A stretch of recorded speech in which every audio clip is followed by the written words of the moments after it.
Magandang umaga mga idol, no? So meron na naman tayong gagawin dito na Rouser 135. Okay.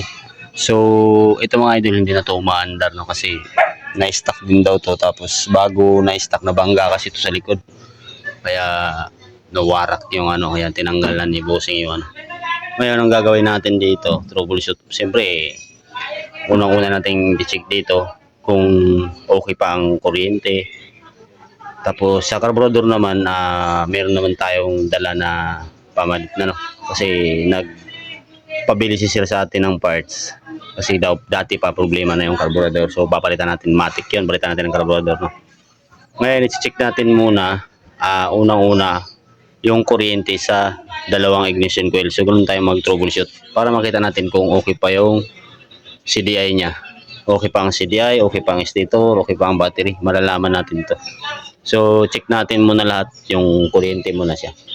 Check muna natin kung may kuryente dito, kabilaan, spark plug. So, step by step na naman yung troubleshoot natin mga idol para makita natin kung ano yung talaga yung pinaka-problema niya. So, na-stock din kasi siya. Rouser 135. Okay, so, umpisa na natin.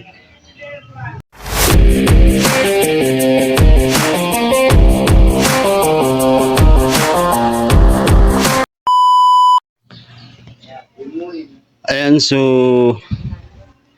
tinanggal na natin yung ano niya mga idol, yan, yung high tension wire niya. Ngayon didikit muna natin siya dito sa body ground, sa body, no, para malaman natin kung may kuryente pa to. So try natin dito muna sa starter kung kaya pa. Pag hindi, pupunta tayo ngayon sa kick.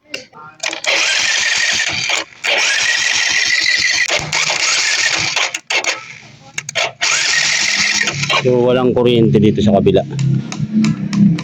Patay tayo dito. Ngayon ipatay sa kabila naman. Ayan, so tinanggal na rin natin siya mga idol, no? So walang kuryente mga idol. Possible na may problema yung CDI. Okay, so ngayon kalasin muna na natin siya para makita natin kung anong itsura ng CDI niya. Yan, so kinalas na natin. Tapos mga idol, naka-racing CDI siya. Hindi stock yung CDI niya, no? So may problema to. Ang problema kasi dito mga idol, pagka naka-racing CDI tayo, pagka nai-stock kasi ito mga idol, ano to, tawag dito, mabilis bumigay. Kasi ang mga racing na CDI mga idol, kailangan siyang gamitin. Ang problema dito, ayan o, tinan nyo, mapapansin nyo yan. Nakapatay ang susi, pero ito sobrang init o. Ayan o. Kasi grounded na to, yung CDI nito mga idol. So, kailangan natin talaga ng CDI. Tapos yan, puro balat-balat na rin. Tapos dito muna, i-try muna natin i-recta yung kill switch dito para malaman natin kung magkakaroon ng kuryente yung kabilang spark plug. Pero possible talaga na problema pag mga ganito mga idol ay CDI. Okay, so recta muna natin yung kill switch. Kung magkakaroon siya ng kuryente, di maganda, no? Okay. Ayan mga idol, no? So sa pagrekta naman ngayon ng kill switch mga idol, yan. So tatanggalin nyo lang itong cover nito sa gilid ng headlight. Tapos makikita nyo yung kulay puti na sakit. So ang iba kasi meron dito kulay dilaw. Itong dalawa na to, ayan o. Ayan yung kill switch na yan. Ito yan.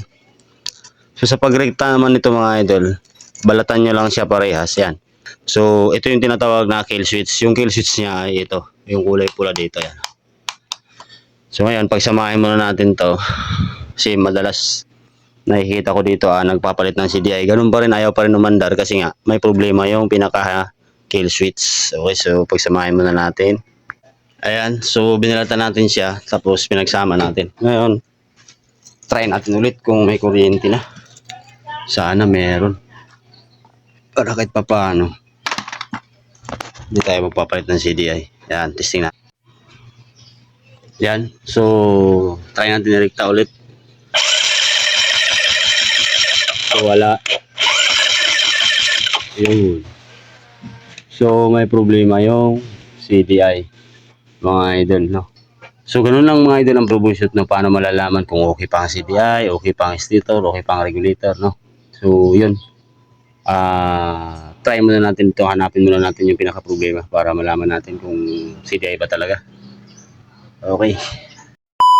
So, yan pala mga idol. Ano? So, pinalitan natin siya ng CDI mga idol kasi nga wala siyang kuryente, di ba? So, yung CDI niya dati ay sira na, yung naka-racing na CDI. So, ito naman pala yung dati niya CDI, hindi naman niya tinapon. So, nilagay natin siya. Ayun, test natin kung may kuryente pa siya. Dapat malakas yan. Yan malakas yan. Yan. So, yun nga mga idol, no, ang problema ay CDI. Yan lagay na natin yung tanke. Tapos, panda rin natin kung under pa siya.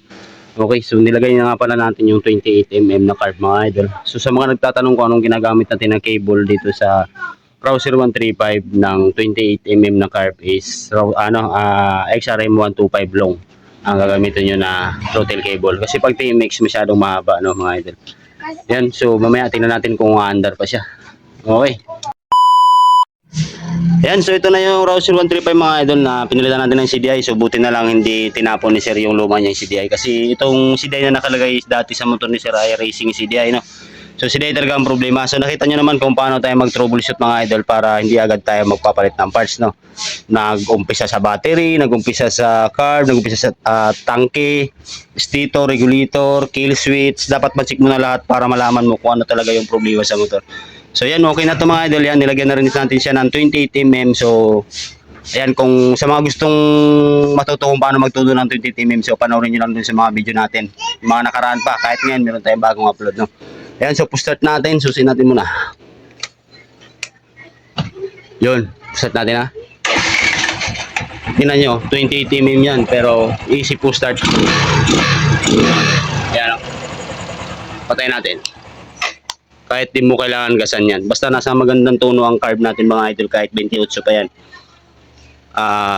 Good siyang push start niya. Ayan o. Ganda o. Ayan o. So ngayon, hindi na natin may lagay yung dito kasi nabasag. Nag-aantay lang ng kapalit si Sir kasi yung dating nakabangga nito, may pamalit daw. Ayan, so okay na. So yun lang mga idol, no? Maraming salamat. Napakalakas. Alright.